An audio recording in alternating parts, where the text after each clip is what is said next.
saja Polres Karawang ini adalah pembina teknis bagi Karang Taruna Kabupaten Karawang dengan musbidah lainnya dan dan Bupati sendiri sebagai pembina.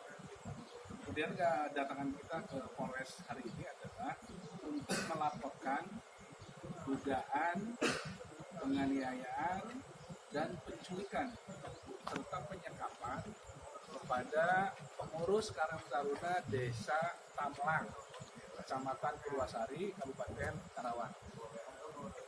Kenapa kita laporkan?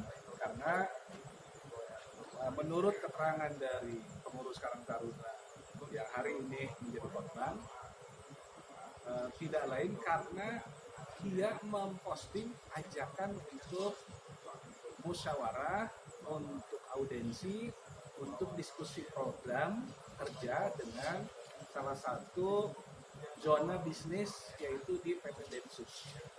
Nah, kemudian dari status itu akhirnya ada orang yang tidak dikenal datang dan menjemput dia.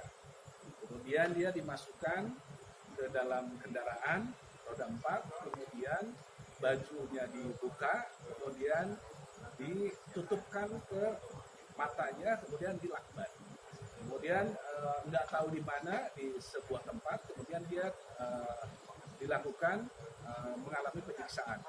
Mulai ditendang seperti bola, kemudian dicambuk dengan menggunakan selang, menurut keterangan pengurus kita, kemudian diintimidasi dan ada suara letusan pistol. Nah, kita datang ke Polres Karawang agar Polres Karawang mampu mengungkap persoalan ini. Kenapa persoalan ini menjadi penting? Karena apa? Karena ajakan aksi silaturahmi, ajakan aksi unjuk rasa, kemudian juga menyampaikan pendapat di muka umum ini sudah diatur melalui undang-undang yang ada.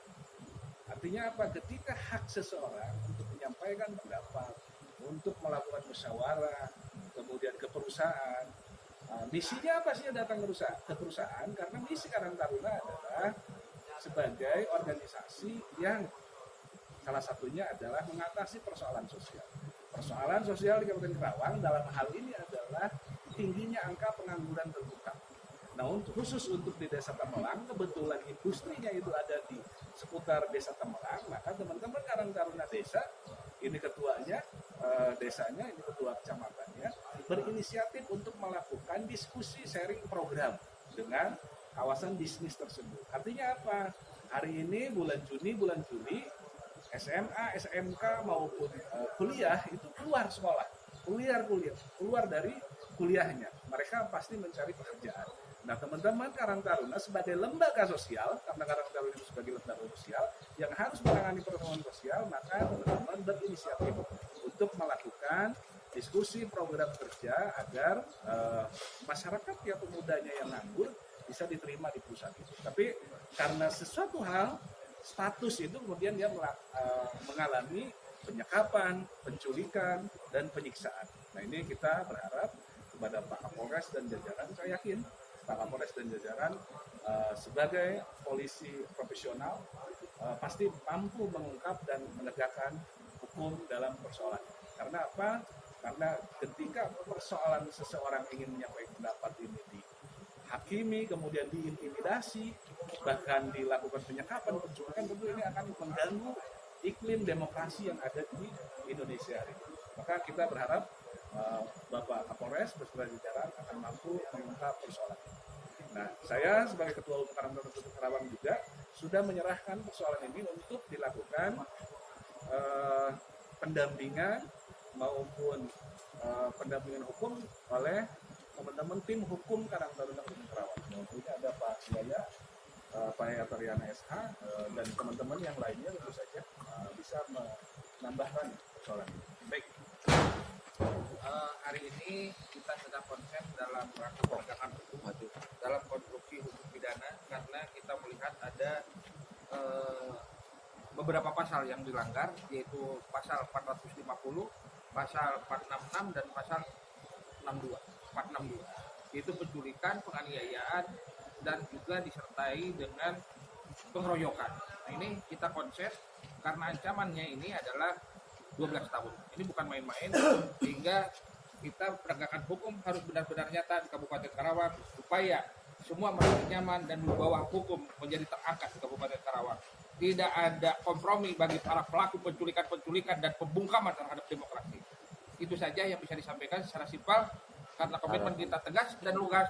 Siapapun itu, kita harus melawan pembungkaman dan bentuk-bentuk penganiayaan terhadap rekan-rekan kita Karang Taruna. Izin tadi kan disebutkan ada penyekapan dan penyiksaan ya. Bagaimana cara si korban bisa melarikan diri dari penyekapan tersebut, Pak? Secara alur tadi sudah disampaikan oleh Pak Ketua dan oleh si korban sendiri setelah kita interogasi, pertanyakan dan lain-lain, bahwa orang ini diambil secara paksa, dimasukkan ke dalam mobil, dipukul di dalam, kaosnya itu dibuka untuk dipakai untuk menutup kepala atau mata. Di situ dilakukan lakban, di satu tempat dilakukan pemukulan dan lain-lain, dan selanjutnya di situ orang ini diturunkan di bawah jembatan dalam kondisi tangan terborgol. Ini kan Dan mata tertutup juga. dan mata tertutup. Ini kan sangat luar biasa ini kan gitu. Artinya benar-benar itu tidak di luar kewajaran gitu kan gitu. Ini bentuk penculikan itu seperti itu. Untuk korban sendiri, Pak, saat ini mengalami luka lebam atau gimana, Pak? Korban luka itu bukan hanya di bagian, banyak ya bagiannya. Setelah dari sini kita akan melakukan visum, bukan hanya fisik namun psikis juga. Dia itu sangat trauma. Bayangkan dia dijemput dengan tiba-tiba dilakukan penganiayaan dan perlakuan seperti itu. Ini kan di luar manusiawi lah begitu, di alam sekarang ini yang alam demokrasi begitu. Ada lagi? Harapannya, Pak, setelah sekarang kan pembukaan laporannya, harapan kedepannya seperti apa, Pak, dari Tentunya kuasa hukum? harapannya ini adalah tadi sudah disampaikan dengan sangat tegas, penegakan hukum harus benar-benar tegak di Kabupaten Karawang agar marwah hukum terjaga di Kabupaten Karawang dan memberikan rasa keadilan bagi semua warga, terutama warga Kabupaten Karawang. Gitu. Makasih ya, Pak. Pak, itu Pak yang